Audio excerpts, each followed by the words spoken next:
ভালো কোনো মেসেজ থেকে থাকে, পারফরমেন্স ভালো থেকে থাকে, টিম ওয়ার্কটা ভালো থেকে থাকে, তাহলে এখানে আসলে কোনো উৎসব লাগে না। কে কাকে ছাড়িয়ে গেল এটার থেকে ইম্পর্ট্যান্ট হচ্ছে আমি নিজেকে ছাড়িয়ে যেতে পেরেছি কিনা। সাবাকে সাপোর্ট করার জন্য এত পাওয়ারফুল অ্যাক্টার্স ছিলেন। সাবা যদি ওখানে একা থাকতো তাহলে আসলে এই সিনেমা একেবারেই হতো না। তা আপনারা বলবেন। আর আমার কাছে মনে হয় কে কাকে ছাড়িয়ে গেল এটার থেকে ইম্পর্ট্যান্ট হচ্ছে আমি নিজেকে ছাড়িয়ে যেতে পেরেছি কিনা। তো এখানে কোনো কম্পিটিশন না। নিজের ফিল্মের সাথে নিজে কিভাবে কম্পিটিশন করে, এটা তো হয়ে গেলে এমন আমার দুটো সন্তানের মধ্যে কে বেশি ভালো এখান থেকে চুজ করতে বলা হচ্ছে, এটা কখনোই আসলে চুজ করা যায় না। তবে সাবা আমার খুবই প্রিয় একটা কাজ হয়ে থাকবে সারা জীবন। ব্যক্তি মেহজাবিনের সাথে সাবার কতখানি মিল আছে?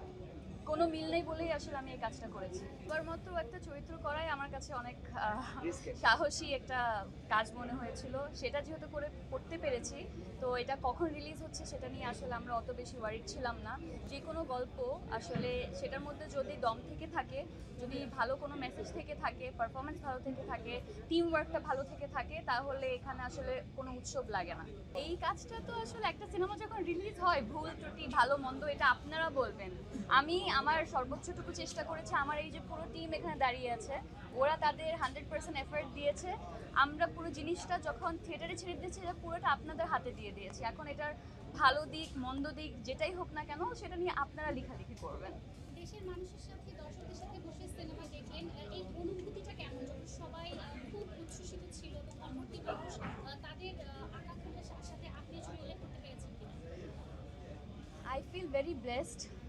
আজকে শুক্রবার, অনেক ট্রাফিক, সবার নিজের ব্যস্ততা, তারপরেও আসলে অনেকে এখানে এসেছেন, আপনারা সবাই এসেছেন শুধুমাত্র একটা সিনেমাকে সাপোর্ট করার জন্য। এই সাপোর্টটা আসলে অনেক বেশি দরকার। এবং আমি সবসময় চাইবো সিনেমা যেই ধরনেরই হোক না কেন, যেই জনরাই হোক না কেন, সবার সাপোর্টটুকু থাকা উচিত। কারণ এটা পিছনে এত মানুষের এফর্ট থাকে, এত মানুষের স্বপ্ন থাকে। সো আপনাদেরকে আমি বলবো সাবাকে যাতে একটা চান্স দেওয়া হয়। আপনাদের যদি ভালো লেগে থাকে সেটা নিয়ে আপনারা বলবেন। যদি ভালো করার আরও কোনো জায়গা থেকে থাকে সেটা আমাদেরকে জানাবেন। সাবা একাই সিনেমাটা নিয়ে গেছে। আমার কাছে কখনোই এটা মনে হয় না সাবা একা টেনে নিয়ে গেছে। সাবাকে সাপোর্ট করার জন্য এত পাওয়ারফুল অ্যাক্টার্স ছিলেন। সাবা যদি ওখানে একা থাকতো তাহলে আসলে এই সিনেমা একেবারেই হতো না।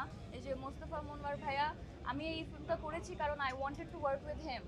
এবং he is such a powerful actor. ওনার আগের কাজগুলো আপনারা যদি দেখে থাকেন কিংবা ওনার প্রোফাইলটা যদি ঘাটেন, তাহলে অ্যাজ অ্যান অ্যাক্টর উনি আসলে কতটা ডাইমেনশনাল বা কতটা ভার্সেটাইল এটা বলার বাইরে। আমি এই কাজটা করেছি কারণ মনোয়ার ভাইয়া, মাকসুদ ভাইয়া, প্রাচী আপা সবাই এত পারফেকশনিস্ট।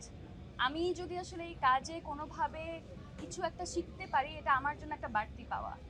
নাটক, ওয়েব ফিল্ম, ওয়েব সিরিজ, চিরকাল আজ, ডেড্রাম, দ্য সার্ভিস, খুবই পাওয়ারফুল সব কাজ। তো সাবা কি আপনার প্ল্যান করে করা ছিল এটা প্রফেশনাল হিসেবে? দেখেন, আমি আসলে যখন আগের কাজগুলো বলেছেন সেগুলো প্ল্যান করে করি নাই, এটা ওইভাবে প্ল্যান করে করিনি। আমি সবসময় আসলে এমন চরিত্র করতাম যে চরিত্রের কোনো মিনিং আছে। এবং আজকে যে আপনি এই পুরান কাজগুলোর নাম বলেছেন, তার মানে ওই কাজগুলো কোনো না কোনোভাবে আপনার উপরে ওই ইম্প্যাক্টটা ফেলেছে।